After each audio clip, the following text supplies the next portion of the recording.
नमस्कार दोस्तों। कैसे हैं बच्चों आप सब। आज जैसा कि आप लोग देख रहे हैं, सूरदास के पद का जो दूसरा भाग है वो लेकर के हम यहाँ पर उपस्थित हुए हैं। इससे पहले आप लोगों ने जो पहला पद था उसको पढ़ लिया होगा। देखिए दूसरा पद, मन की मन ही माझ रही, कहिए जाय कौन पे उधो, नाही परत कही। अवधि आधार आस आवन की, तन मन व्यथा सही। अब इन जोग संदेशन सुन सुनी, विरहन विरह दही। चाहती होती गुहार जितहि तय, उततय धार बही।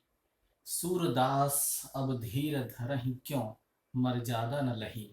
गोपियां उद्धव जी से शिकायत कर रही हैं। उद्धव जी कौन है? आपको पहले वीडियो में बताया गया था कि उद्धव जी श्री कृष्ण के बहुत अच्छे दोस्त हैं और वो बहुत बड़े विद्वान हैं। उनको श्री कृष्ण ने भेजा हुआ है गोपियों को समझाने के लिए कि गोपियां श्री कृष्ण को भूल जाएं और उनके द्वारा यानी उद्धव के द्वारा बताए गए योग के मार्ग को अपना करके उस ईश्वर को, उस ब्रह्म को वो प्राप्त करें, जिससे जो गोपियों का विरह है वह शांत हो सके और उनको शांति मिल सके। इसलिए श्री कृष्ण ने गोपियों के पास उद्धव जी को भेजा था। तो बच्चों ये ब्रज भाषा में लिखा हुआ है, इसलिए आपको थोड़ा सा पढ़ने में कठिन लगता होगा, क्योंकि सूरदास ब्रज भाषा के कवि हैं। इसलिए उन्होंने अपनी जो भी सूर सागर की रचनावली में जो कुछ भी लिखा हुआ है वो ब्रज भाषा में उन्होंने लिखा था। तो जो ये दूसरा पद है इसका अर्थ इस प्रकार है। गोपियां उद्धव से शिकायत करती हुई कहती हैं कि हे उद्धव, हम अपने श्री कृष्ण को, जो हमारे आराध्य हैं, जिनसे हम इतना प्रेम करते हैं, हम उनको किस तरह से भूल जाएं। आप जो योग का संदेश हमको सुना रहे हैं कि श्री कृष्ण को भूल जाइए और योग के संदेश के माध्यम से आप उस ब्रह्म को, इस ईश्वर को प्राप्त कीजिए।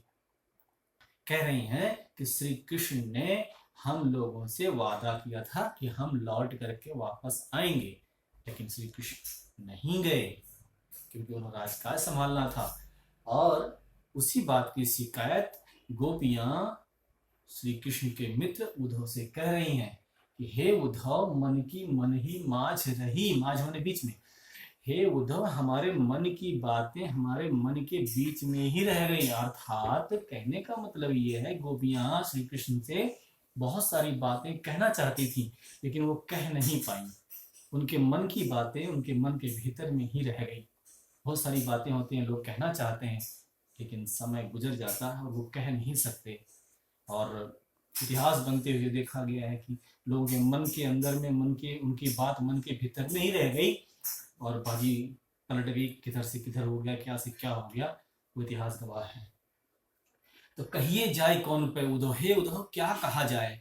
ना ही परत कही, कुछ कहते नहीं पड़ता है, यानी कुछ कहते नहीं बनता है, क्या कहा जाए। अवधि आधार आस आवन की। अवधि, अवधि का मतलब होता है समय। समय के आधार पर आस माने उम्मीद थी, आवन की यानी आने की। किसके आने की? श्री कृष्ण के आने की। यानी समय के आधार पर श्री कृष्ण के आने की उन्हें उम्मीद थी। तन मन व्यथा सही, इसलिए गोपियां कह रही हैं कि हमारा तन और हमारा मन दोनों उस व्यथा को, उस कष्ट को सह रहा है। क्यों सह रहा है? वो प्राण त्याग देती है। अगर श्री कृष्ण ये बोल के गए होते कि हम लौट के नहीं आएंगे, तो गोपियां श्री कृष्ण के विरह में, उनके वियोग में अपने प्राणों का उत्सर्जन कर देती।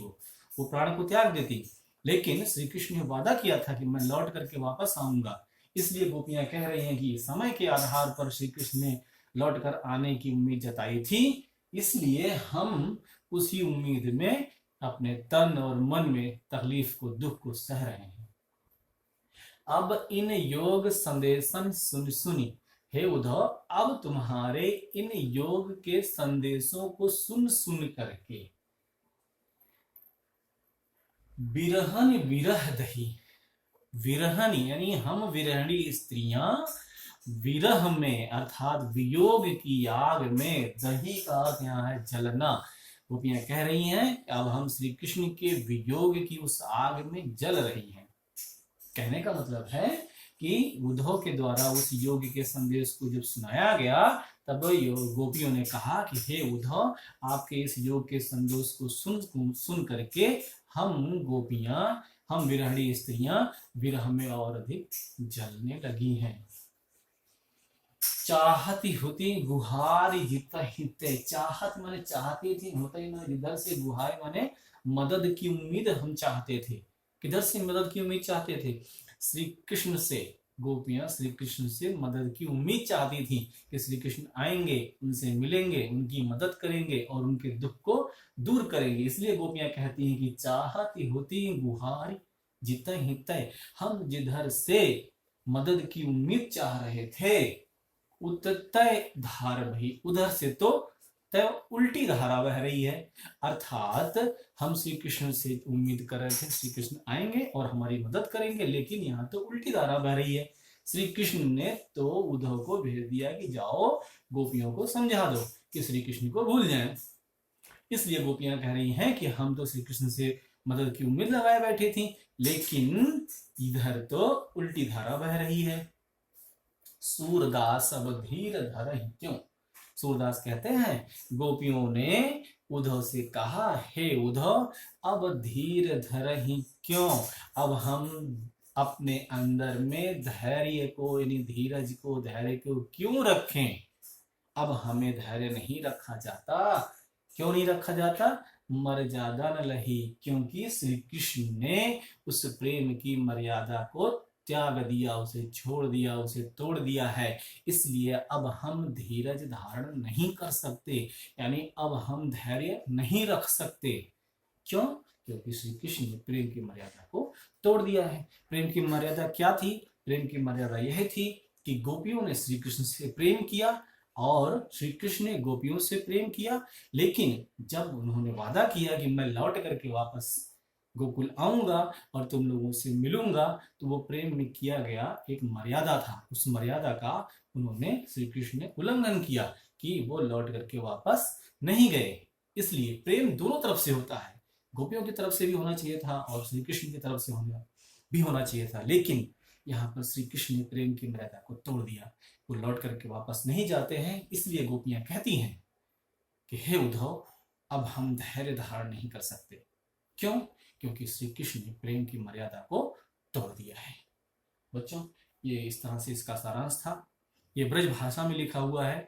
इसमें आप देखेंगे तो अनुप्रास अलंकार का जो है, यहाँ अवधि, आधार, आस, पावन सब में आ अक्षरों का उच्चारण बार बार हो रहा है, इसलिए यहाँ पर अनुप्रास अलंकार है। इस तरह से ये पूरे पाठ का सारांश है। आप बताइएगा कि आपको कहाँ समस्या आ रही है, किस तरह से और इसको हम अच्छे से कर सकते हैं। आप कमेंट बॉक्स में इस चीज़ को जरूर बताइएगा।